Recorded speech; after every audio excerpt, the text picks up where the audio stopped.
Mais là où il veut en venir. Voilà, on attaque de haut, on attaque. Mais même pas, il m'a jamais attaqué. Non, on s'est attaqué une fois. On a guéri la limite qu'il a d'armes au Hana de Bocasta. Si, mais nous m'attaquons pas à la tête. On vient à Valida. Il y a un attaque. Dans la main de Jody, il y a un hori, il y a un attaque contre. Mais le wall de Figo. Il y a un attaque contre. Eh, dans la main, il y a un mais tu t'imagines, wallahi, tu vas à Tchal, mais au Canada, on a. Il y a un de Hiri. On nanika, mo arde mengira. Kono ndo mi falno yo ngedi to ka feng. Hande mi wowlataɗi wadduno ɗen ɗin ɗon fo nden nyande. Hande mi wowlataɗi fo. Par respect pour la femme que tu es. Par respect pour mon auditoire. Par respect pour ma personne. Mi wowlataɗi. Si ɗon faala yaade vérifier ko mi wi kon. Sina fi ɓay vidéo ji ɗin ɗi montete. Wallahi ɓay min gayni yewtude. Nden nyande o waɗoyno live yeso ɗon o hikkitoy o waɗoy vidéo o andini ke son ni dolla appelé e ko effaci vidéo mo watno ko ɓeya fatino nun ko homɓe de num fatino on tuma ko ɓeya mi sikki ko ɓe sankarellaɓen fatino ka ko homɓe num fatino ɓe tawata o ari o yurmini ɓen ko fati kon o ari o inni inna lillahi wa inna ilayhi rajiun tay prononçaki j'ai pris l'initiative mi noddimo ɓay o décrochi o tawi ko min o amitaw en fait mi ala natude mi wowla ɗin ɗon fof ɗi mi woni e ɗumannade ɗon sœur Khadija s'il te plaît accu s'il te plaît domaine communication on ko yon ar mi janna on accu si miɗo accuma an kadi accu ko a bandirawo ɗiɗi wonɗa e wolde c'est pas respectable wigol a itta e wudere e goɗɗo c'est pas respectueux yimɓe mi andinama j'ai essayé de te joindre mi wowla ɗum ɗo kañum kadi mi yiyatoma kon ɗum waɗi mi falnoma contactirde mi landima numéro téléphone ma pour ta petite information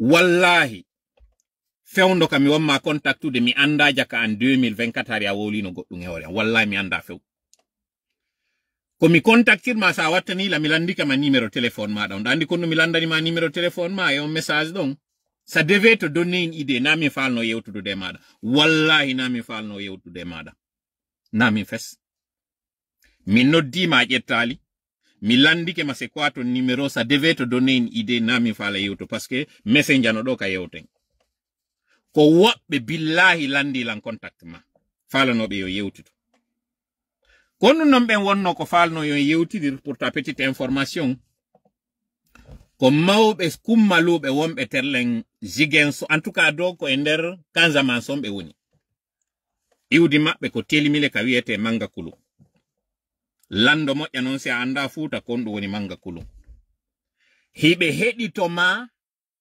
ka nder plateforme hakkil ko yo gollitire hiɓe tañƴiniɗe ngumpodira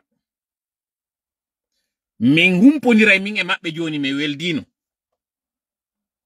ɓe inni hiɓe yi amma sadaka mo hanuɗa ittugol mi landiɓe ɓe hoydu ɓe inni owe min parce que si ko koyɗol num mi wona partisan innugol yeeto goɗɗo ittu sadaka fi ɓayde ɓe inni ɓe hoyɗa minni ko honno woniri ɓe inni toola minnima tu wallan min humpodira min e makko mi wi awa minni min on mi jogaki numéro makko on ala Facebook joni ko mi waɗata mi landoto numéro makko mi jonna on noddo mo yewtido après ɓay tawi woni a jabaki mi yiltitono e maɓɓe ɓe yeetilam ɓe inni se humponiri mi wola ɗo fof nana ɓe ni ɓe yi tana fokkituɗo e maɗa ko yeetagol ma nun ko honno warrata on tana fiyo yilto ka cellal ma e ka golle ma ɓe inni ɓe mari noon sadaka mo ɓe yettonoma ko ɗum ɗo mi contactirnoma mi landima numéro ma ça ya quelques semaines kibi ɗum waɗi fewnon tuma no min mi anda jaka waɗino e vidéo je hoore am je ne sais pas fiya andu min ko honto mi wonanma pendant que an hiɗa wadde lan ko boni min je cherche à te faire ko tawatara e moƴƴante ɓen ɓe yi o yi noon joni ɓe heɗitike vidéo ji maɗa nin ɗi wowlɗa ɗin e hoore am ɓenni accito ɗon hande kadi toola a yetoma fus même yetoma ɗo anda on appel manqué mo yiiɗa ya quelques jours ka téléphone ma yiwɗa miɗo windi ɗon envoie ma ton numéro de téléphone ko ɓen mi wonno jonude numéro ma na mi few moi je n'ai rien ko tawata haray à part kam yiwno nde ñande mi andi intention maɗa on j'ai pris mes distances avec toi ɗum ɗon je te dis clairement fo kañum kadi nana ɗo anda o platform ko wadden do kon fop nyande go wadi diu platform kanyo tonton anani mi do wola ton fi mar mi ala nder on live ko enregistré wonno don na min ton cede mum baya wi ko on to woni kamon mi jabano ker mi ala no ka nder live ton ko enregistrement wada question jidi mi landa mi jabidi dun do kadi mi andina ma dun do moƴƴa. C'est-à-dire j'ai un sixième sens qui m'a fait savoir que c'est quelqu'un mo tawatare, je dois me méfier de toi. Alandi ki adressant Canada. A oui, de toutes les façons, da doit arde Canada. Dum a woli no dum don tu le sais très bien. Jonnon kalani to da yewter ne wi da ara hire. Mi da ba hirde mada. Hirde mada mi da ba few. Woni ko hirde téléphone woni ko hirde ya aro hire. Mi da ba few. Ko sifa mada en fo non kadi wadi si tawi yimbe be nayo ando on to mi woni sakko. Et pour ton information na Canada mi woni. Ko États-Unis ka wonda do ko do min kay mi woni. Ko état hombo ko ville hombo dum non tilo sora jamais. D'accord? Awa. Jonnon ya fodon do pendant qu'il est 1h36 minutes, mi do mardo un dernier audio. Ya fodon la mi joutini live. Mi wadi sama kala wido. Mais c'est pour un objectif bien déterminé mi wadi dum do. Ti fala yon hedito do Frey Ido. Yewtereji do wodim parce que mo wadi do accusation mo wadi révélation. Mi sikkano Frey Ilo après tout ce qu'on s'est dit, après tout ce qu'on a fait. Frey Ilo arayno wada ko wodi donc. Mi profita do non mi weltano moƴƴa Benito mi yi live mo wadi on. Et c'est ça le paradoxe. Hein? Ko wonanobe piiridede ben hankin hande woni dartanade la. Ko wonabe piiridede ben dartode hande ko be won lange dartade. Kon wono faamo don en go cippiro do. Kon du yiwdon e dum do. Mi yetike o nyande go minni ko muusi natuma labi ki wada ka dande ma. Ko tumata e waddo ki labi on ko hanono do dartanade ma. Den nyande o wawano famde dum dole hari wadali. Kono mi do andi je sais. Jango so nani on humpitike. Cippiro ngo frappon wada au son des forces vives. Mission motola min personne an on ko wadi kon. On hibbay wobbe go. Kono trêve de bavardage, gentite do Frey Ilo ko woli kon e hore an ko tawata o wolu kanyun ka dans un live ado addude be yette sobe da be wola e hore an ko be wol kon fo ko tawata kon. Il endosse la responsabilité kala ko wola don kon ko wawata no kanko ko falte la wola de kono ko tawata kanko susata wolude. Goddo go wowloy e plateforme o yeyi o ɓogoy dum don ton o monti dum do agasi il a pris tout son temps o addi o wadi sur les réseaux sociaux. Et c'est ce qui est grave. Frey Ilo non ko mardo israbe dido. Jio makko go ko Pita Jomba, jio makko go ko Dalaba Jomba. O do non o yeggita be bibbe makko do be yi ay baba mabbe ko woni e wadde ko. Be anda baba mabbe sur sa page a partager quelque chose ko tawata neddo hana heditade dum don nana den halaji. Din hoyreji don fo. Koko minni concerne andi ya les rappeurs, il y a les rats qui ont peur. Le rappeur, c'est celui qui prend le micro, il parle. Le rat qui a peur, c'est celui qui répète ou qui fait répéter ce que quelqu'un a dit. C'est ça le rat qui a peur. Dono mi anda Frey Ilo konto imudun otawa. Il y a les blogueurs, il y a les blagueurs. Frey Ilo do mi anda konto imudun otawa. Il y a les influenceurs, il y a les influenceurs. Do mi anda kanyun kadi konto imu Frey Ilo otawa. Toujours est-il que mi yafike ma few koto ilo ko a kon foppe hore. Mi seitina na ma few. Parce que mine de rien, a ari on terre mo hanano argol. On révélation mo wolda don wiuda ko mi waddi ko ngi Alaji Sellu. Projet mo Alaji Sellu wadda on e mum mobe sali on. Jonnuda version ma don. Mi jonna e non public on la vraie version jango sella jabe. Preuve à l'appui. Yimbe ben non hande kadi compara don ko wowlu don kon e hore amin. No wowlir don non. E min non mi wola mi jonna kadi preuve jidi min na yahe consulte on hunde kari hedite kanyun kadi dun do yon don do fo jango nduluru ndo mi wadata dum préparer dey yo Alaji Sellu prépare moƴƴa ko mi woni wolde ko jango na jango réunion de force vive no wodi on wi j'ai été acheté padre Johnny Lambudi on wi onon on wawata ko se non gentite hewtere na mi dum no gentite qui peut définir mon nom il a fait Sellu dans les diamants. C'est-à-dire, il y a une politique où on a la Guinée. La Guinée, une transition, qu'est-ce qu'il faut quitter? Une transition, qu'est-ce que c'est-à-dire, force vivant, si tu arrives, on a les plus forts, on a zéro idée. C'est-à-dire, IFDG, nous avons Guinée,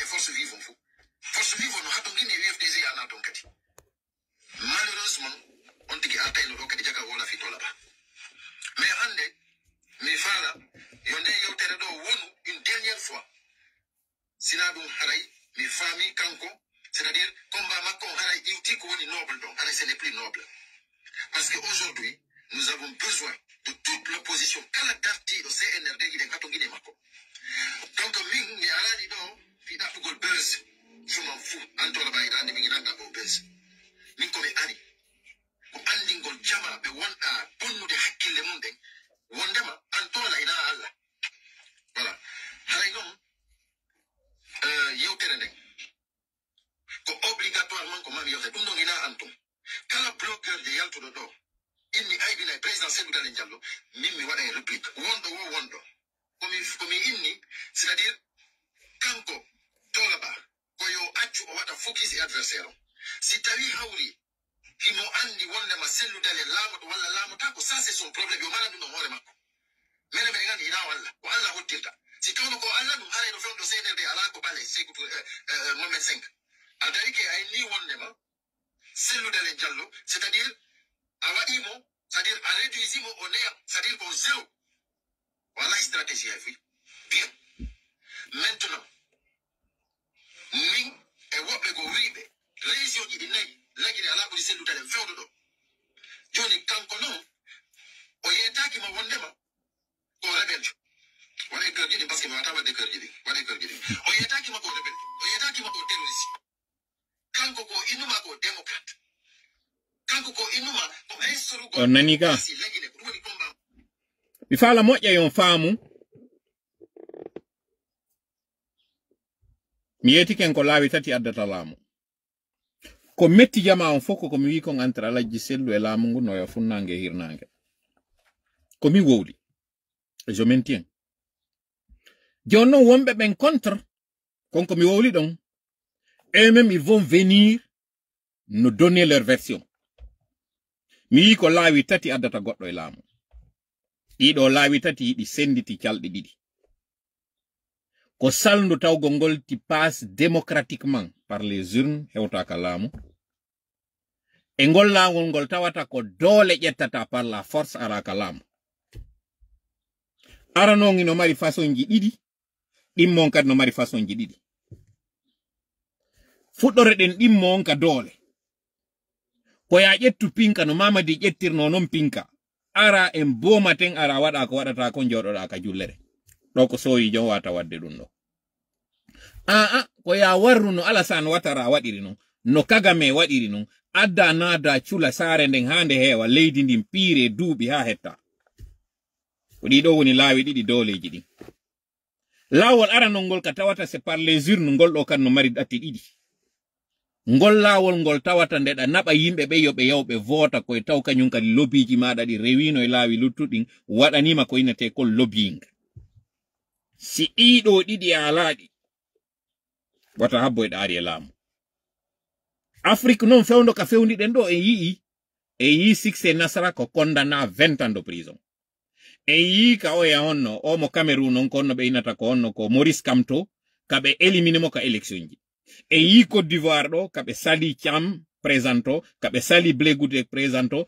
ɓe kali kanko Bagbo ɓeɗo fof ɓe yii ko doole ɗen woni ɓe sakkorde donc en andi hande kadi Afrique ko doole ɗen mondon fof d'ailleurs hande ɗo ko doole heɓi doole si a wonamo doole a tiddintaki hay ka nder ɓe ngureji meɗen joni noon jentite ɗo frais ilo ko woni e yewtude ko frère Sadio andinino en ka sengo justice innugol ngol ko ɗum waɗi tuma men wiɗo o men inni wota CNRD sonju en Afrique ara kadi sonja en Europe yimɓe ala famude pourquoi miɗo wowlde ɗum parce que no woodi laawi ɗe wawete rewde sonje en CNRD sur le plan international hara ɓe suusata yaltude Afrique hara ɓe suusata arde Europe kono ɗi laawi ɗo woɓɓe no sali pourquoi noon ɓe salori janngo noon mi feññitana en ɗum ɗo fop yon noon andon qui est sincère et qui n'est pas sincère naw addilan e terrain on nin say ko waɗan ɗon ɗum ɗo je vous préviens janngo si Allah jaɓi en seekay coñcingi ɗo mi yetike goɗɗo wiwɗo ɗo wondema ɓe fuɗɗike ma yennude neɓataɓe yana mawɓe maɓe woodi a wiwɓe a fattu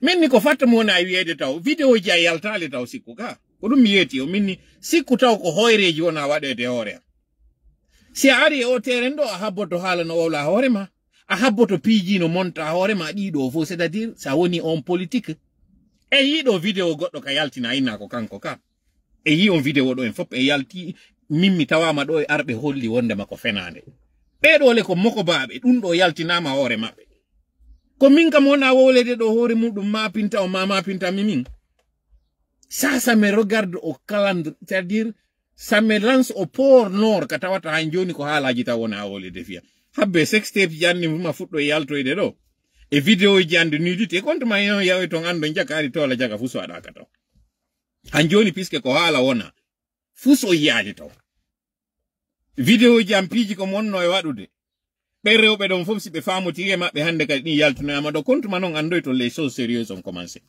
jusqu'ici ɓe killinay la woni jusqu'ici ɓe ñilkinay la woni je m'attends à tout ça miɗo habbi ɗin ɗon fou ko fi haala on ɗon onon mapade ɗo aw jentite noon kaɓe woni arde on terrain ɗon mi holla ɓe ɗon ko terrain mo mi ɓuri ɓe maîtrise ugol onon tigina noon ko ɓe woli ko famonno kanko ko inni qu'il ne va pas gouverner par les armes kanko ko inni c'est-à-dire ko lagine ko rewrugol voie légal o laaboro lagine kanko ɗum o inni on nani ka minen kono way noon on nani ka onon tawɓe ɓen ɗon jooɗi ɗon habbi janngo no mi arayno mi puufana on ɗum ɗo sa datto depuis 2020 opposition mo woni e wolde ɗo yon non andon ko hombo wari yon non andon ko hombo waɗi yawa ɗen yon ɗon non andon ko hombo sakki en je vous ai dit désormais je ne parlerai pas je vous montrerai onon tigi on Allah waɗi du'a on ino jaabade kamɓe tigi ɓe yaltude ɓe révélana hoore maɓɓe stratégie et position maɓɓe joggi on ɗo non o yewtay ɗo kañum kadi hay fii ko ɓe inni ɗo yo yew resance o ɗon kon fré ilo on nin say kon ɗum memminiran ɗon lam fewndo ɗo jentite ɗum men faalira maintenant si tawi hawri ko gere laamu ɗum hettorta on gere ɗon ko menen waɗanta ɗo menen ko annon tola an kada ɗon o tawtude e ɓe waɗe ɗo ɓe on gera ɗon fiyo lagine heɓu jamɓe gissie an tola pour l'instauration de la démocratie ina ɗon no tawede enen ɗon iɗen ɗono wonde sur la même longueur d'onde ko enen ɗono famodirde enen e heddiɓe fof jonnidire juuɗe waɗen sifa ko ɓe waɗani Alassane Ouattara kon yimɓe makko ɓen tigi tigi famodiri ɓe inni ko ɓe waɗa e gere o ha Alassane Ouattara jooɗo hanki ko contre régime wonnoɗo ɗon on Alpha Condé ko on ko holko hanki ko wiɗen ko troisiéme mandat waɗata donc hande noon ko honɗum ko faala ɗen ko wiɗoɗe wondema oɗo ɗe ɓay wari kanko o janfiyen e fof seede o janfiyen an tigi to latti ete pour Mamadi Doumbouya min kadi c'était pour en fof seede ko a neɗɗo hayɗa woni pour par ce que si tawno ɗum araɗa annduno ko arata a wonantano Mamadi Doumbouya guilawde a yettotono jaman fof angata waka mais kono ɓay ko a neɗɗo ko a banu adama c'est compréhensif Mamadi Doumbouya ari janfiken e fof ala weesuɗo janfede ala mo wawetake janfede mais là maintenant moi ce que je ne peux pas comprendre c'est que ko accusation ji ɗi wonda accuse de selludalente alors que lui il n'a pas trahi le combat kanko himo jokki ko andira kon ba Mamadou ko andirnomo kon ko ɗum o jokki ha joni kanko himo jokki combat makko on ha hande laggue meeɗa heɓude sifa o parti ɗo fewno ko jonna parti on e fewno ɗo ko parti on fewɗiɗo ça n'a rien à voir parti on est bien installé niveau national et international ɗum ɗo ko parti politique donc si tawi no joni ɗen faala parti rébellion nane de ko enen waɗata ɗum ɗo ko enen waɗata ɗum et maintenant toi tu dois faire partie déjà on a créé un mouvement qui s'appelle FRAP on nani donc maintenant qu'est-ce qu'il faut faire c'est que c'est de s'associer voilà il faut pouvoir l'unir joni ndine juuɗe eɗen andi na e politique voilà tertoɗen les gens qui n'ont pas trahi le combat si facile lutale ko ɗum ɗo no woni contradiction o en fait c'est ce que je ne trouve pas logique wonɗo e wowde ko ɗum ɗo yaltoto wiyon en public yen associé ko ɗum ɗo yaltoto wolon en public si doole ɗaɓɓete ko enen duwa ɗaɓɓude janngo no mi holla yon ɗen doole ɗaɓɓaɗe o memminiɗo ko on hanano janngo en seeka en giconkiɗo si Allah jaɓi woɓɓe accay wolde hande kadi fi ka réseaux sociaux ji ɗo ma fi politique ko hay ko feƴƴuno kon ka suudu Alpha Condé en 2010 janngo si Allah jaɓi mi aray mi wowla ɗum ɗo wata goto non arɗo nanga felugol lam fes wata goto ɗo kadi argol conseil ammi e moni yiide commentaire ji mun no ƴawa ɗo nangugol wiwgol qu'il fallait pas mettre ça sur la place publique konto wonno ɗon fewnoɓe onno e wolde ɗiɗo fo e hoore am ɗo sikka wowlete ɗum ɗo fo e hoore am avec tout l'effort dañande mi yeetike on imaginez miije e ɓernde miije mandi non yo goɗɗo taw leydi maɗa ndin sa ara e naata e mayri ko ya suuɗo miijitengol cippiro ɗo miijite da reni yimbe no jo'inde jaggungu tawata ngu ƴetta e 40 ans immoɗa dartanoɗa ɗum ɗo woɓɓe non kañum hara no ƴetti ɗum ala légère hollaɓe laawol duwangol rewede ngol ɗo ya accompagné ko ya sakke ko ya darte on idée mo wonɗa proposé ɗo nena idée pendant 20 ans vous n'avez pas eu de solution 20 ans si min ni 20 ans fopi no yide ɗo 2007 gibi Alaji Sello fuɗɗi arde politique qui est maintenant 17 ans kako 18 ans gibi yari mais problème guinéen jong gibi 2005 nous sommes dans la même rhétorique 2005 yaltunoɓen fop wara événement e janvier 2006 2007 enen hanjon en jooɗi ɗen waywa cher a canon ko enen yaltinte toujours hikkine yeeso gere waɗe woɓɓe go ara kifo yaha nyande go mi ƴettanino ɗo misal ka bato minni ari e laana hiɗa faala lumbude gaɗa jeyɗo ka laana anda capitaine jo ka laana anda ƴewa e ka laana o acci ha hewta ka tumbere maayo o innama ko tel yoɓete ko nokkel kaari fokkita ala feere ko marɗa sina yoɓugol sina ɗum o unama ka tumbo ndiyan ɗo mi wowlino ɗum ɗo fop nani nde yewtere an mi yetino ko en ɗo minni mangore sinde ɓendi ka hoore leggal hiɗa mari liwndu ɗa wawi ƴewde ɗa wawi ferade kono ansi a wii ko tuma bilibiru nun aɗi jooɗi e nde mangore ɗo ñaami nde futti ƴetta konko yani ɗo wi'a ñaamu a heɓata ko laaɓi mi wowlanino e ngal misal ɗo e pulal minni enen kadi wonen ɓe yahoɓe tetta ko liwndu waɗeten ko hayre waɗeten ko yen ƴew wonen enen kadi ara en habbaki ha nde mangore nde futta ka leydi ƴettende mi wowlali ɗum ɗo ko ɓe no woni yaltude ɗo nanga wiwgol wondema si solution o waɗete ko enen fop wata jango no jama on fop anday ko waɗuɗon frappe on kon d'abord taw o sende force vive ko tawata ɗum ɗon c'est récent là si aro en non ko waɗɗon tola kon fof kañum kadi gibi 2020 ɓe naadaɓe ka nder kaso ɗo ko onno ɓe naatiri kaso ko ɗon no yiyoton faamon pourquoi ɓeɗo fof il se retourne aujourd'hui contre Alaji Sello na on ɗaɓɓitilan on terrain on addi on wi maintenant on va mettre les choses sur la place je n'ai plus rien à perdre puisque maintenant vous vous en prenez à moi, à mon intégrité, à mon honnêteté. Hande kadi je deviens la mauvaise personne kono woni moƴƴuɓe ɓen, les gens sauront ce qui s'est passé. Hande kadi non problème ji ɗin en fop en ando sayɗi. Sayi hande ɗo eɗon jindude iwa d'un pays à un autre, c'est parce que andaki rôle mo wonɗon joude o. À cette fois-ci jama on anday hay Paul Kagame tigi mi wola inde makko ko ndu waɗi si Mamadi Dougoula mi yeyi tawoymo ko ndu waɗi rapprochement entre makko mi yeto on non sakki ɗon yo taw ɗum ɗon kañum kadi ara laato ɗon taw ko enen heɓayno relation jango en sekay ɗo papo on si Allah jaɓi jentite na on meminilan on ari on terrain ɗon vous allez regretter pourquoi vous l'avez fait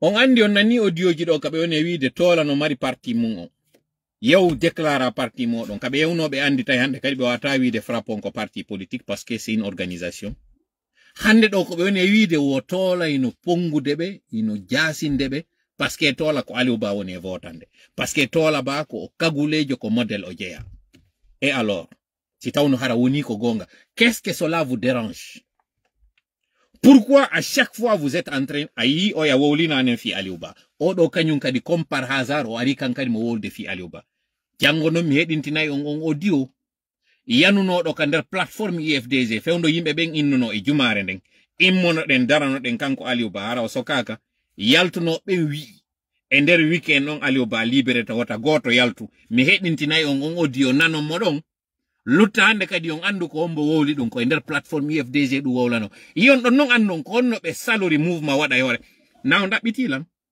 on yi hande kadi ko mi gonɗo yanande jama on anday net kombinji ɗi waɗɗon ɗin fou o yeyi andon ko hombo condamnation Aliou Ba on sa profite à qui jango on waɗatano koko wanno ɗon ɗo mi takkadiki on ha mi ronki mi inni mi décidi puisque hari il y avait des chances qu'il y ait un rapprochement il y avait des chances yon faamu aro wallito ɗon hewre ngo cippiro hara tongaki mais puisque non joni ko min wona ɗo attaquede on o wi mi hendike mbuuɗi ka o wi miɗo gollande padre vous avez déformé on wi Alaji Sello ko sali jaɓude kon ko projet mo tawata temen les gens sauront ce qu'il y a jentite moƴƴa mi hawja ko ɗo mi habbino yon aro hewteren ɗo hande kadi no nawnon ari waɗi sur la place publique vous m'avez donné la légitimité, ko légitime défense joni.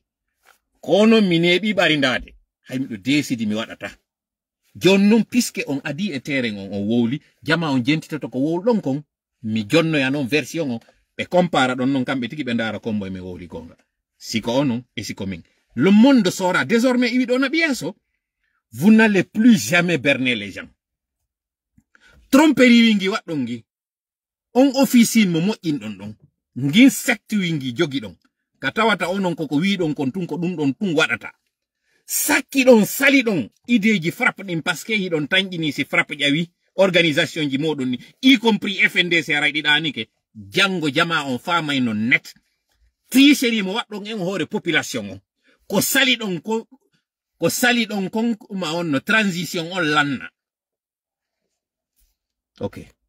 Mi walla odo kanyum kadi. O yaha. Mi wolni non ka fuddo de live. Si a andi da mari sensibilité yalto ender o live fes fala ka bloqué mi bloqué parce que konto wonno don fewndo be wonno wolde di be wonno wolde din kambe be mari dole kono jaka ko dole de be yani ray hore tola fewndo ka tawta senerdi no didi yimbe ben do jama on no mayde ha hatti ko tola mardum pinkaaje kure ko yawon fellon on ala dole on ala karaje fi no yahin dartoro den di dakkali di dawadi do rado den di ko mardon do e hore ko kombino jango yo Allah ceng hore jam jentite trêve de bavardage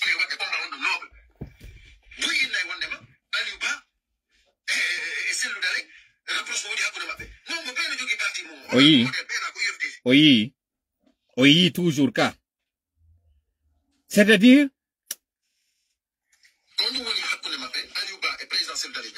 c'est qu'ils ont le même combat. C'est-à-dire Aliouba ne joue qu'il a au Mongol, celui-là ne joue qu'il a au Mongol, mais pourquoi c'est parce que, quand ils ont les mêmes visions.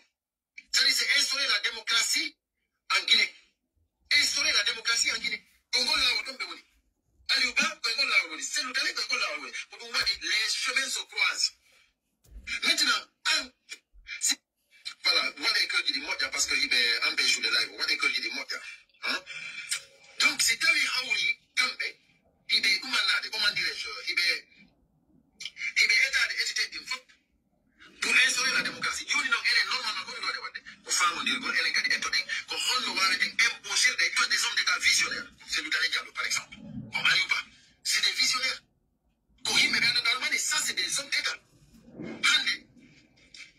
Même les 4 régions naturelles, un homme d'État, tout qui a expérience pour celle de l'État. Il n'a pas trahi son combat. Et il a dit et puis tu te demandes pourquoi Kanko a été libéré. Parce que parce que nane do révélation mo wada taw e hore Alaji Sellu e Sellu Balde. Nado to me comme je vous ai dit ko billahi on nin say ko waddon do. O wi don mari ko wowlon hidon wawi arde dénigron toujours officine modon de mensonge be jogi don be ko ni wadir don hore baawuri c'est dire onon kala mo seedu don ma kala mo tanjini do wonali ka logique mon nayon acci ton tigi o yaha ko yo ndaru den fenande burde e nyiddude burde e wonde absurde yettonde fawon e hore onti aw do non ko argument contre argument preuve contre preuve. Mido andi di wol don di fop antigi non a wola di do répéta. O wi mi do hendi mbudi juude padre. N'est-ce pas? O wi mi do yoba pour que c'est-à-dire on yalta e wolon ka public wi on vous voulez l'union, vous voulez l'entente, vous voulez la cohésion, vous voulez l'entraide yen wallindir. Ça c'est ce que vous dites en public. Oui on wata piji di wadi en public, yo di wadi en privé ye yewtu. A hande do non ko konko tawata no wade de non en privé, sali don ko dum don non si Allah jabi mi yaltata fino yeyi yimbe be yi incohérence modon on hypocrisie modon on manque de c'est-à-dire logique alay ko on do wadde ko jonnon les gens feront leur propre jugement benanay ko woldon ko. C'est pour cela awawata wiide tu ne vas pas tolérer les gens, tu ne vas pas tolérer les gens. Pourquoi pas tolérer les gens?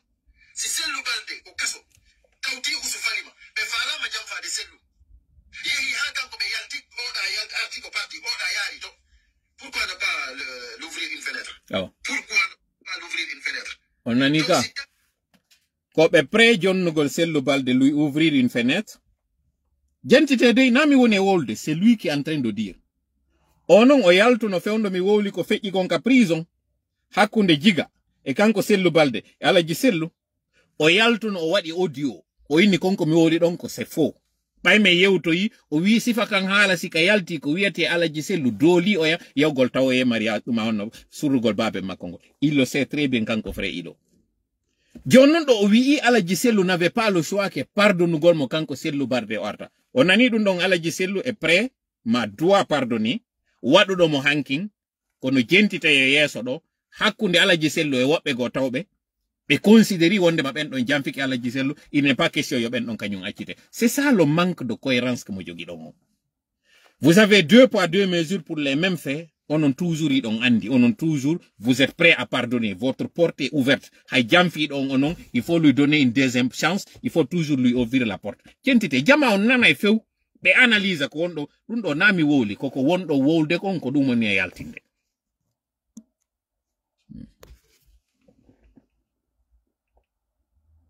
Puis non kadi hawri kanko Cellou Baldé o wowli ɗon fof an tigi ay ni o tuuti o ñanti. Si Cellou Baldé waɗi ɗum ɗon hina Cellou Dalen o jamfi o en fof o jamfi. Yimɓe yimɓe mayɓe e nder Ko en fo o jamfi kono menen si min jamfama min susta yaltude me wola mena min jamfama e que trop c'est trop jamfa kan no hani haɗugol. Donc hiɗon jaɓani wondema si Alaji Cellou waɗama na Alaji Cellou to waɗa et que par conséquent c'est mon droit si mi jamfa kan no waɗe de mimo contre makka. C'est ça votre incohérence. C'est ça le manque de logique.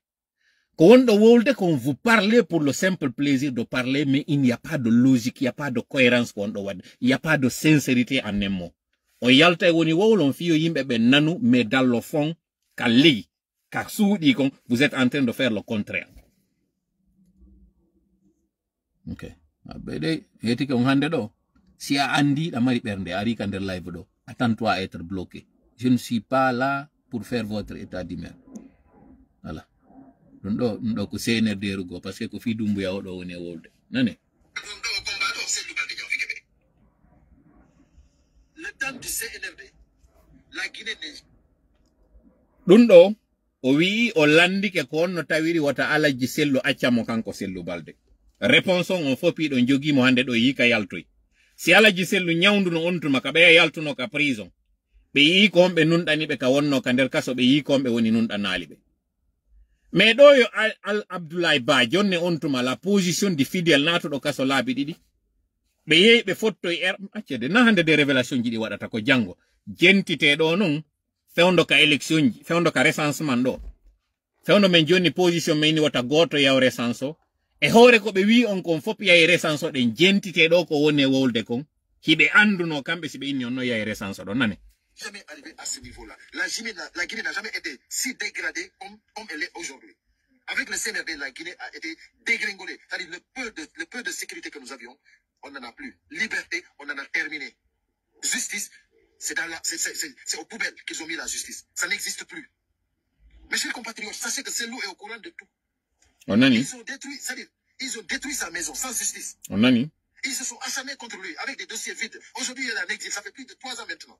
Vous vous demandez que Cellou prenne des précautions. Vous pensez que Cellou Dalen pense aller aux élections. Que Mamadi Doumbouya et le CNRD a organisé. Mais attendez, quand même. L'UFDG n'attend pas les élections du CNRD. Le recensement qu'ils ont fait, ça, c'est le recensement. C'est le problème. Ɗum ɗo ko kanko wonande ɓe nanata français ɓe mi wolnan e pulal. Fré Ilo, après échec, ko ɓe mobilise no jama ɓe yahi recense ɗon, o ari o andini Alaji Cellou no anduno élection ji ɗin wawatake waɗede laato laaɓa e hoore CNRD. Jono si ɗon andi ɗum ɗo, pourquoi vous avez fatigué les gens? Fi hon ɗum on guéri woɓɓe yahali golle, fi yawgo recense o. Ɓe Angola ɓen, et je profite de l'occasion pour exprimer ma compassion, ma sympathie, ma solidarité. Guinéen ɓe hande wona ɓe sonnanede burnane piiji moɗum Angola. Quelque temps ado ɓe ɗo bonnanede yugol maɓɓe anda so yi Guinéen ɓe no warede no bonnanede Angola ko leydi la Guinée woni ɓuttali. si ɓeɗo yi jonnama lawol innama cette fois ci yahe recense ɗon so recense ki élection waɗete min hendoto laamu ngo les gens là ɓe hooli on woɓɓe yoɓinama $50 Angola fiyogo recense o woɓɓe yoɓi iwi e fulawawoy ka tawata ko min wona jasede ɓe acciti makitiji maɓɓe ɓe immi ɓe ari ɓe waali ka yaasi ka ambassade kako consulat won ton je ne sais pas ɓe waɗi vidéo ji en fof ɓe yiɗin vidéo ji hanno yeto ɗon ɓe wota ɓe yewwota ɓe tampin hoore maɓɓe wota ɓe yoɓuɗi mbuuɗi ɗo fo alors que ɗon andi pasa wondema o élection o laaɓa jango no mi yetoto on deal waɗano ɗon ha tawi ko on consigne ɗon jon na on addilan e terrain on ko billahi on nin say ko on ɗum waɗanno ɗum ɗum ɗo par ce que hande kadi ko suuɗuno ɗon kon fop ko wonɗon jamfade jama on kon fop position mo jogi ɗon on négociation mo wonɗo wadde on ko salani ɗon kon o transition lanna ko joni non o yi on andi vous avez été trompé sur toute la ligne ko joni non wonɗo yaltude wowlon ɗiɗo fo pourquoi on wona sincère pourquoi hiɗon andi pasa élection ji laaɓuɗi waɗata e juuɗe CNRD an tigi a wowliɗo ka nder audio maɗa a wi'i alaji selluy no andi ko woni feƴƴude kon si lui il est aussi informé ko no wirɗa no et que ko ɗum waɗi si ɓe yaadi e wisi pourquoi avoir donné la consigne à ces pauvres guinéens ɓe yawɓe recense o pourquoi hanno sutonon ko mi wiwno ko wota yahe recensé pourquoi joni non e hino ɗo en yehi ɗo déval les faits on walliɓe on moƴƴinaniɓe laawol ngol fof vous leur avez balisé hande ɗo ɓe waɗi décret fi yawgol législative ji ɓe yawde référendum e hoore ko andan ɗon hoore mo ko non saccani ɓe ɗum ɗo fof comme toujours ko non waƴƴanta ɓe fof waɗa jooɗo ɗon noon yanon e ame menen wonɓe arde ɓen findina jama o centite noon ko ne wiide kon ɗo wondema komi woni e ɗanninde jama o centite ayɗi audioji mon frère ɗo on nisay kon ɗum waɗanno ɗum ɗum ɗo on non ari e terrain on ɗo on va aller coup pour coup. Pourquoi l'UFDG a encouragé les recensements? C'est parce que tout simplement les Guinéens ont besoin des documents pour bouger, pour voyager. C'est faux. Il n'y a pas plus tard que 2 semaines, musidɗo a yehi Afrique. O hewti la Guinée. Mo tawata o resansanoki. O yehi o waɗi passeport. Passeport makko o hendimo en 3 jours. Hadi mi wowla pays mo iwi on o yehi. Ko paske ko wata ɓen yawnoɓe wallumo ɗon andu min e makko meɗen humpondirde. O yehi ɗon o resansanoki few ɓay o hewti ton ɓe landanoki mo ɗin information ji faɓɗi wonɗon e wolde ɗo film. Pourquoi vous mentez comme ça aux gens? Pourquoi vous l'avez fait croire que wondema si ɓe yaali ɓe recensi ay nationalité maɓɓe guinéen on jattete? Minani ɗo ay une femme juriste qui est en train de dire que wondema recensement o c'est pour confirmer la nationalité de quelqu'un. Alors que ɗon andi les 3 façons d'avoir la nationalité.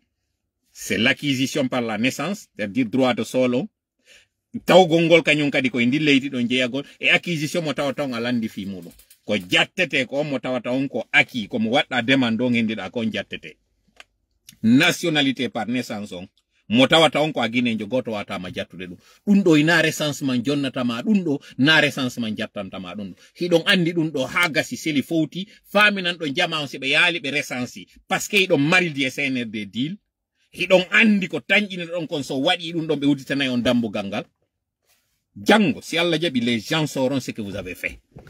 Django, baytun ko i argument ji, bidon ji, fallacieux, fenande ji. Hande kadi, vous n'allez plus jamais mentir ici aux gens, trompons et faminon, et vous êtes en... Naon ari on terrain non. Mi yeti ke on CNRD, ko tuma mi gayni di e modon do si Allah jabi si hanen non CNRD. Naon wi hande kadi ala mo jokkon sina min, o wi hande kadi on ala goddo mo dénigroton.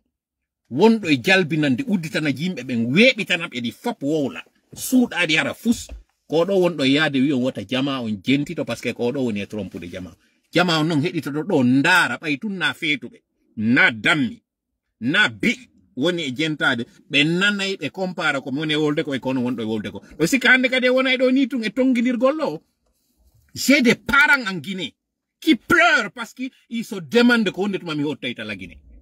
Puisque vous êtes dans le confort, vous êtes en train de profiter des gens, qui ont hebu de guerre, qui ont wada do mama yawi yaura jolda, vous n'êtes pas en train de travailler. Ça c'est fini.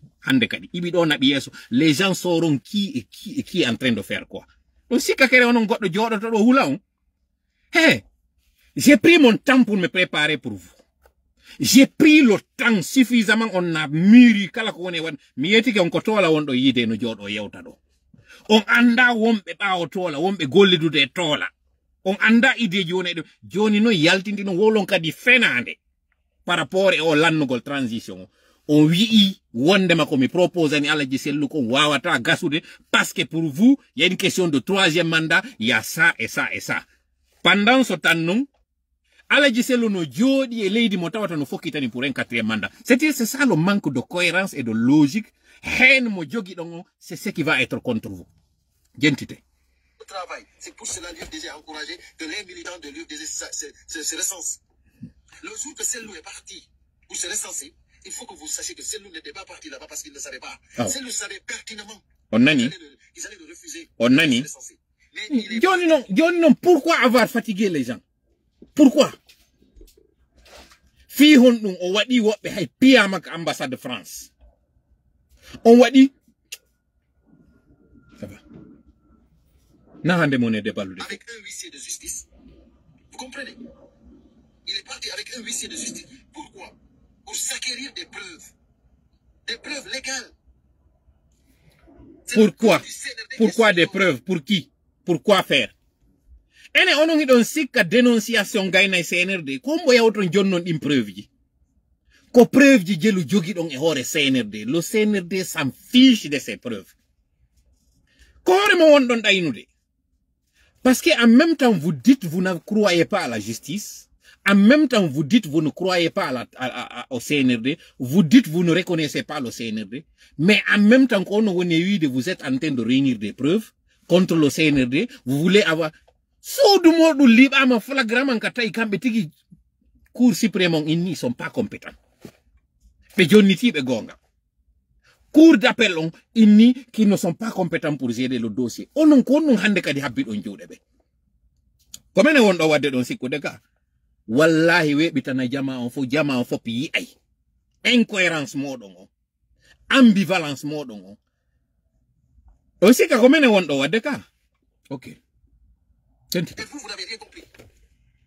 Vous ne pouvez pas apprendre Sellu ce qui se passe en Guinée. Sellu est plus renseigné que vous. OK. Sincèrement, il faut que vous arrêtiez de penser... Donc ça veut dire qu'on est de confort hande UFDG do Alaji Sellu est au courant, c'est ça? O inni Alaji Sellu est plus renseigné que nous. Comme on a wala ne de mim particulièrement. Mi wona yetede. Si il y a logique au wonde ma Alaji Sellu est au courant de tout. Fus ala fekki de ko tawata Alaji Sellu anda. Donc ça veut dire qu'on est hebude den do confort Alaji Sellu est au courant de ça, c'est ça? C'est y logique modon. Que wonde ma Alaji Sellu ko piège gol tun CNRD woni ko be woni wadde do kon fu il est au courant. Il sait qu'il n'y a pas de transparence, il sait qu'ils vont l'empêcher d'aller se recenser et il sait tout, comme vous le dites, il sait tout. Alors si lui il sait tout, pourquoi à chaque fois il se fait berner? Pourquoi à chaque fois il se fait trahir? Pourquoi? Alaji Sellu no anduno Sellu balde ko woni wadde ko d'après ce que tu dis.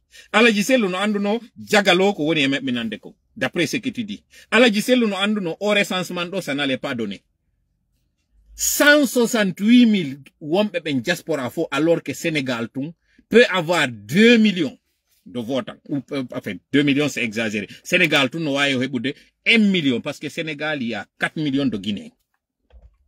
Si taille et pourcentage au wonde mako 30% de la population wonata votant, ça été 30% de 4 millions qui est aux alentours d'1 million. Undo Sénégal tout hebay dundo. Beyeto ondo vote diaspora en FOP, corps électoral diaspora en fou, ko 160 et quelques mille, ko 140 et quelques mille. France et hore ko mari Guinéen FOP, France. Guinéen ko woni kon FOP États-Unis, 50 et quelques États. Beyeto wombe vote de benka diaspora be windi bembe be wi ko be do be woni gebude be yeton ko 160 et quelques mille onon do ngabbi goddo ngewre non do don sikka ko menen wondo wadude don sikka ko menen wondo jamfaade e ngal wallahi jama on yi'ay jamfa ka waddon kambe yi'a be anda ko mbo sakki be yi'a be anda ki a fait quoi. Vous pensez que c'est le compte sur les élections que le CNRD va organiser? Mais quand vous pensez cela, moi ça me dit, je me dis, mais est-ce que les Guinéens est-ce que les Guinéens comprennent ce qui se passe? Donc, pour votre information, on s'en fout des élections du CNRD, on s'en fout des référendums du CNRD, la constitution de Mandingue qu'ils ont déguisé, on s'en fout de ça. Okay. Tionno nan o do communicant won do jettude wiya c'est le pouvoir mandeng. Ene, est-ce que oino andi kondu woni lo mandeng? Est-ce que oino andi ko honno mandengon tigi hande sonjo dorido e CNRD? Est-ce que odo wondo wiide no communicande un parti politique tawdon il est parti national? Bedo yimbe jeyabe mandeng be tawata fulbe no jeya e mabbe. Wasolonkeɓe no jeya e mabbe. Maninkaɓe no jeya e mabbe. Sosoɓe no jeya e mabbe. Fewtita wi a mandeng. Parce que lui sait pas qu'est-ce qu'on appelle mandeng. Je le comprends, hein. Ko jibinande Sénégal anda qu'est-ce qu'on appelle mandeng. Alors no sa wi pouvoir Fouta. No andir don non on jabata yo wi e parti UFDG on parti Fouta. Ko non woniri kanyum kadi fewa yo nangu yugol pouvoir mandeng. Sa wadi dum ara'i ke kala bembe tawata hande kadi ko jeyabe mandeng parce que hida denigrude benno. Dum do goddo wodaki noddudo do inni mo o communication mo wonda e wadde do fewtu wi'a que ce sont ces UFI mandeng wi alors les extrémistes du mandeng. Parce que Alpha comme mandeng kono Alpha do hande ko victime mabbe kanyum kadi. E kala bembe andudon ben don kanyum kadi ko jeyabe mandeng o do non o immo o fewta o inna wondema ko constitution mandeng. Lamnali identité. On s'en fout de tout ça. Mais ces compatriotes, bientôt, les Guinéens seront libres. Parce qu'on va se libérer du CNRD. Soyez sûrs et certains. Soyez sûrs et certains. Ok. Comment? Arrêtez de venir dans mon privé me demander qu'est-ce que c'est nous doit faire ça, c'est nous doit... D'autres me demandent, mais pourquoi c'est nous ne parle pas? Pourquoi c'est nous va parler? Pourquoi c'est nous va parler? Une très bonne question. Pourquoi? Parce qu'il y a des gens comme vous qui parlent. Pourquoi il va parler? Avec le projet de la Constitution. On a Yewtude à sa place. Pourquoi lui va parler? Quand on est Yewtude à sa place, alors que c'est lui qui devait parler. Mais qu'est-ce que vous voulez? Lana. Pourquoi c'est lui a pardonné? Pourquoi il ne va pas pardonner? Il a dit qu'on a Yewti a pardonné. Donc, mais attends. Wondema, tu as été le premier à vivre Wondema, c'est le Dalé Johnny, et Sénégal, Johnny Yarito. Yari Côte d'Ivoire. Tu as été, quand on dit, on est vide, Wondema, c'est le Dalé, il n'est pas en sécurité. Comment c'est le loi de pouvoir? Johnny Andy, c'est le facilité l'immigration. Johnny, c'est comme mandat d'arrêt, il y en a qui Tampa, France, Côte d'Ivoire, Guinée, il faut que Johnny, il faut que on contre celle de Dalé. Johnny, il faut la mandine de Antola.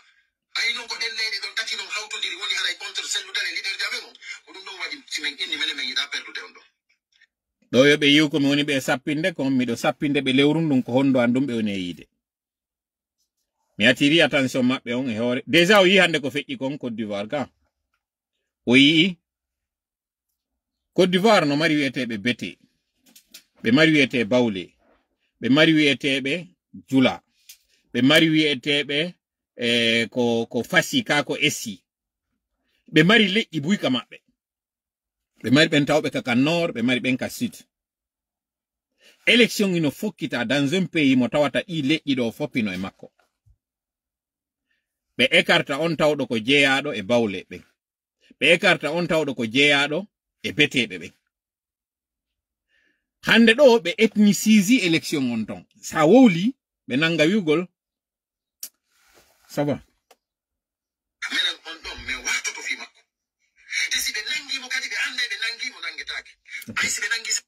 On nani? C'est-à-dire que di ideji be jogi ko di phrase ko di déclaration ji di be jogi fami ngongol wondema alaji sellu nyande o mema o be hollay goddum ko be wawi. Alaji sellu yaltinama lagini. Hunde wadali. Alaji sellu libanama suudu mon taw ado yaltinede. Hunde wadali. Alaji sellu hande do innama dossier ergino en hoore mabbe mo tawata ko sabo on be yittito hadi be yittito lagini hunde o wawali wadude hande do innama alaji sellu resanso ta ko ay election kondu wadu dum nangugol goddo buray dum do hey don sikka ko yimbe wondo wadude ko wallahi ko hoore mo wondo wadde parce que tuma wolon dum jamaaw no sikkude don gollude goddo may don contrôler situation alors que hidon andi que vous n'êtes en train de faire rien. Yo non, main. Hina sifa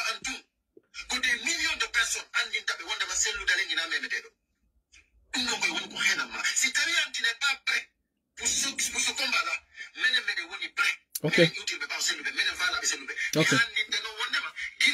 Ndam puccu ndang ngollande ko be pre mido andi non na baawo di cameraji mengo ka jodi den do wawete wadde dum liton naka hunduko liton kaka tere puisque non onon don famina ni jama on do wonde ma vous contrôler la situation mai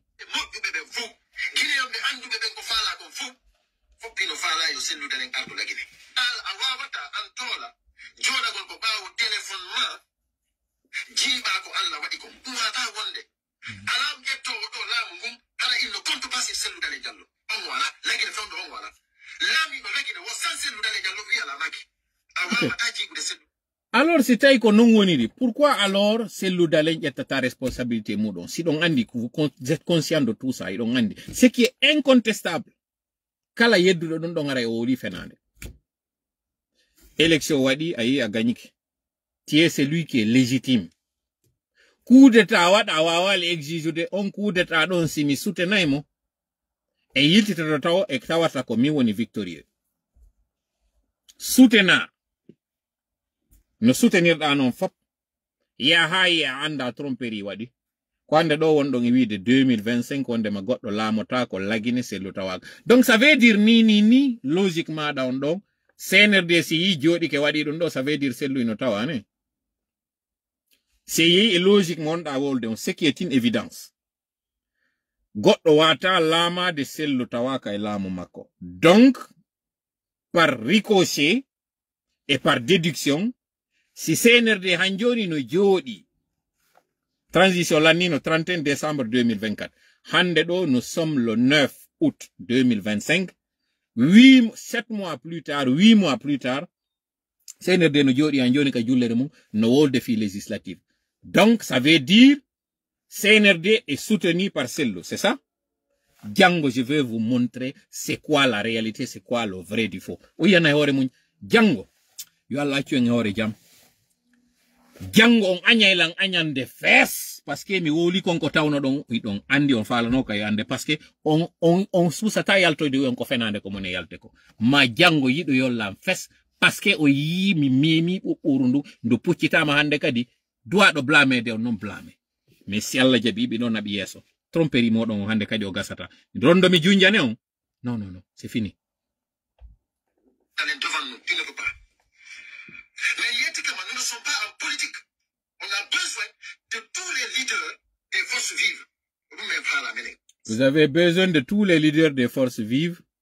Cependant, les conseils du frappe et frappons yo yaltito, vous avez tout fait. Tawa logo frappon taweta ke même signature document ji wona de wade ding onon des forces vives. Django mi ara mi holla on don kanyum kadi kombe non sali dum don. Kono tawiri o yibata ki no yaltina do di tawata ko déclaration force vive mais logo ay goto ala nder maji. Be préféri yo déclaration ji wade tawa logo wadaka parce que tout simplement frappon exige menen kay meden tawa ay force vive kala ka noddita meden tawa mebe sali fi wata fi frappo yi fi wata frappo reconnaisse Django yey do andon kono tawiri pendant que yiden piridude CNRD wobbe go kanyum ko frappe e tola woni piridude yahiren non honno yeso hido yide do tola sikkon ko wondo arde tun jodo wowla Django non o yey andon démarche ji di mi wadi din fop gibi inna ko wi a o cippiro mi nati e mago ha hande do frappe on ko sakka kon e ko won do wowulde ka bouche wi on vous avez besoin de tout le monde pendant ce temps do wi on pas question de padre pas question de tel don jodi e wadgol sélection comme faala do wo wonata ka force vive koko faala don konko dun don tu wadata na ko marsinta ko si idée on ari tawi na idée mo non jonno don idée on feƴƴata fo Django jama on anday dum do fop ko wawi wadude kon à l'international si tawi leadership selludale mon à l'international ça te suffit pas nous ça nous suffit. Ok an ko hondum honoranda selludale min gente awadno do kadi live gente kan satinda jama wiida are andinabe sa andinibe dum do kambe be fop be kire selludale ko fi hondum koko wino da kon wonde mako selludale sali gouvernement de transition wade ok awol précision nyande mi wolno dum mi wolano inde selludale ko mi wi jama on humpita to anda ko hombo sakki hadi transition hollanna ko ngari wolinde selludale jangono mi ara mi noma net sakki be ben transition hollanna na ngari ande kadi e terrain on ko non ari on terrain har dum fu mi menace woni hande do non on yalti on jonni version modon e puisque non lefol gotol nyotako demain je donnerai mes preuves koto muktari yeti ke on bebinemo woli o inni bebine tola ya fodola no moni woli de dum do ni o yeti ke on non si on bebinali tola tun si tola kanyum ari o yalti ni preuve ji din hande kadi be jalle jango non on jalata ko yo wullu parce que jango di nanoton din o rondito to juude ndaron tawon ko no tawiri en holi ke yimbe alors qu'ils avaient leur propre agenda, ils avaient leur propre programme. Hibe mari deal ji mabbe din sont en train de faire ces deals sur notre dos. Hibe nangude non hande farming lo qui sont sincères alors que c'est tout le contraire. Proposition mo wadda Antola awona di proposition mo anda sello Alpha Condé ne lima ya yo ida sello onani wana na proposition si ono be anda be ko be andude Alpha Condé ne limo inni wonde mako kanko o holi kanko yo yawo yeto sello aju kanko Alpha Condé wona président de la nouvelle transition sello dare wona vice président kanko wona transition Alpha Condé après retenez qu'on parti on do parce que jango mi zuina e kun kadi si Allah jabi yahen non sur le concret no mi wiri non be wi ko dun do woni mission mo padre jonni mi on jusqu'ici fo no wide be nabe ala yide fusmi ala wadde n'est-ce pas en nani din audio ji ka wi ami yaka ay nokku mi andaka ay goto andala que je ne fais rien ko vidéo ji tumi woni adde do mi wowla jango ngalda e tola do ngandi do fewndo ka election ji mi toñirama do ko min wonno ko geri train sunna. Je n'ai pas voulu répondre sur ça. Son humpiti ke di mi wadi din kaleji. Ma itawata hara mi jodi ke mi piloti ke hadi wadi. On respecte no yimbe ben seda. Mais puisque vous avez voulu qu'on aille sur ce terrain, mi wola tamin di mi wadi din. Mais mi wola di uno sakki don din hadi di wara din don di wada dun don jango sella jabi jama on andai. Jango mi torike on are si andi non berne man wodi mi do andi non jango be prepare modde nyaaki mabbe dindi ara are mi yetike on je suis fin prêt pour vous, j'ai pris mon temps pour vous, mi jodaki mi fanki 50 et quelques jours pour rien, mi jettali kadi tangan on pendant 5 ans de 2010 à 2015 mi do wadde réflexion kon du woni nde mo jobere même mintene. De 2015 à 2020, au équipe no de 5 ans pour chacun. De 2020 non joni à 2025 do woni do kanyum kadi 5 ans. C'est-à-dire dibi mi fuddi wadugol structure on réflexion on a pris 5 ans. Mo ingolo équipe do a pris 10 ans pour réunir tout. Mais mi jodo taw je vais raconter ici des sottises. Vous vous trompez. Journalisme on hino landi yo taw ka wolata kon ti vérifie. Ndeda wola kanyum kadi tu prouve. C'est le journaliste investigateur qui vous parle. De surcroît, soldat non hande kadi vous allez connaître ce qui le soldat. On anda itola note de golma ko général on naka réseaux sociaux ji dom fudda note de général. Be mi innitira ben tigi andube ben no andi ko général sintali be noddano. Mi wola dum do hande on indis don andomo. Donc note ko général mi finu mi tay ko général mi on ay noddede pour ceux qui ne savent pas. Mi finu tay ko général mi on ay noddede. Do wonde do halaji fu poren. Ko sofer jo ko wowlowo. Do andi kon no mi jokki, do andi kon no formation an, do andi kon no background an. Do andi kon woni ngurdang an. Do andi formation ji di mi wadi kay do andi qui je suis. Watani la mo anda bono yo noddundo bappa. Bay ko dum hani wigol. May.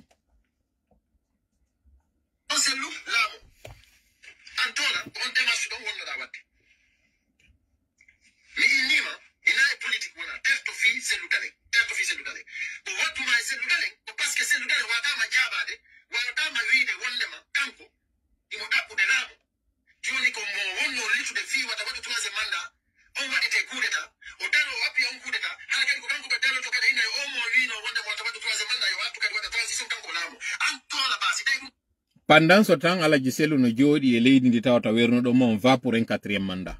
C'est-à-dire, 3e mandat, vous êtes en train d'aller sur un faux débat. Hidon andi non onon tigi qu'il ne s'agit pas d'un problème de troisième mandat. Hidon andi dum buri mimin jango non les gens sauront que c'est pas une question de troisième mandat. O argument mo wondon e wadde do fami non que c'est un argument de troisième mandat. Jango les gens sauront. C'était quoi le deal avant le troisième mandat? C'est quoi le deal après le troisième mandat? Kon nun kadi woni deal on bay CNRD ari. Na on ari on terrain non. Hande kadi je n'ai aucun état d'âme. Dimi révélata din non jango fop kanyun kadi. Ko di tawata din je donnerai ko odo wi dum do mi hada kanyun kadi hedito do yiyon non kanyun kadi preuve din fop. Na on ari terrain on wi ko mi enregistre oka. On wi ko mi piège oka. Awa on yani non et on piège donc on tigi be wonbe communique be ben ka réseaux sociaux na onon o ari on révéli on wowli ko wiw don ko wonde man muma suka on jonni version modon c'est de mon droit c'est légitime min kadi yo mi armi jonna non version ango min non si bi jonni c'est pas approximatif na ko hotta je suis l'acteur et puisque je suis l'acteur je donnerai la version des faits onon on wi ay woni on wi ama ma dum on nani ma on tanjinike Jango binde mi do jonna si Allah jedi. Ça va, may. Non, do ay egide ma menen ko ngata yami. Menen si transition waday. Ina Alpha Condé wadatam, ina Cellou Dalein wadatam. Voilà. Si l'on fait là, on signale, mais ça ne va pas marcher parce que je vais terminer le live. Hale ko mi fala ma andinde. Menen Cellou Dalein ko men fala namo ko yo wonu le futur président de la République. Le futur président de la transition. Si tawi non joni hawri am mo soutenu da on padre il mo waji tout de lamu yo yete lamu mais tête Cellou Dalein tu travailles pour Alpha Condé c'est respectable c'est toi qui n'es pas cohérent dans ton combat c'est toi qui avais été RPG oui on a RPG wata le troisième mandat joni non arti a soutenir avant de dire RPG fi watu gol et golam c'est bon coalition faut nous motiver pour dégager gol bedo moi je n'en disconviens pas. Oui, je suis d'accord, il y a une coalition et RPG, je suis d'accord. Pourquoi? Pour dégager cela, je suis d'accord. Voilà. Mais oui, on a une coalition pour que oui, on a un troisième mandat, il y a une transition. Moi, je suis pas d'accord. Oui, non manque de cohérence. Qui don't faire la RPG wallito. Mais on fait là que le leader du RPG yo les filles moudungo. Like really? Est-ce que vous êtes réaliste? Est-ce que vous êtes cohérent? Hida wacha Benito, wacha Mamoudou Silla, wacha Daansou Damaro. Jonon idon jodi oui. C'est-à-dire, oh non, vous avez oublié les 40 ans d'Alpha Condé. Vous avez oublié ses 11 ans au pouvoir. Hida wola do relation à l'international. Est-ce que on idon mijita de kondong e wolde kon si vous êtes cohérent? Et vous vous posez des questions pourquoi le CNRD est en train toujours d'avoir le dessus sur vous. Parce qu'on a un combat de personnes contre une personne, pour une personne. Vous n'êtes pas en train de faire le combat contre un système, contre une injustice, pour un peuple. Vous n'êtes pas en train de faire ça. Maintenant, on vit, on jangal. C'est-à-dire, vous n'êtes pas éduqué. En anglais, oui, attends. Vous êtes en train de faire votre politique. Cette politique d'approximation. Mi hollay on kono politique wadirte si Allah jabi. Koko won do lowde ngandi ji yimbe den ke wondema ko fiyo padre alto e ke onon ko on contre troisième mandat hande nongi do jodani do ko tawata on palpa de mandat mandat légal on tumo CNRD e on wadugol c'est 7 ans. Ça c'est un mandat et demi. 7 ans. Be oui renouvelable kanyun kadi haysi ko une seule fois ko be wi kon ça c'est 14 ans 14 ans ça c'est 3 mandats c'est dit légal on tun ko won don joda de fankon e hore mudun ko c'est 3 mandats dans 2 mandats oui non vous êtes cohérent oui vous êtes réaliste ko jama be faada hakkil be won don trompude hore modon vous ne pouvez pas nous berner nous c'est impossible. Hido wide don kombatude goddo waddo troisième mandat. Hidon acciti wondo e fokkintinde 5 mandats à la fois. Jawalo tallo wara goto wolay. Onon kon koyran. Troisième mandat constitution wingi be jodi ngi be windi do ngi. Ça te fait 21 ans. 21 ans ko 4 mandats wonda yewde fi mon 3 mandats mabbe. Hida fokkitani 5e. Est-ce que vous êtes réaliste? Ok, jama on genti to on fop, vous allez vous faire votre propre opinion.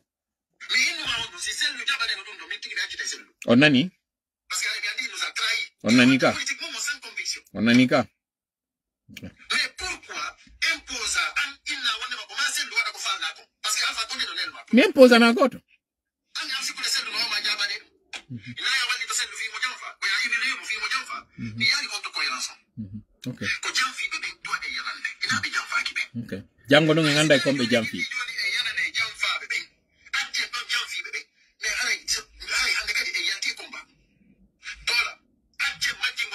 Oh, onani.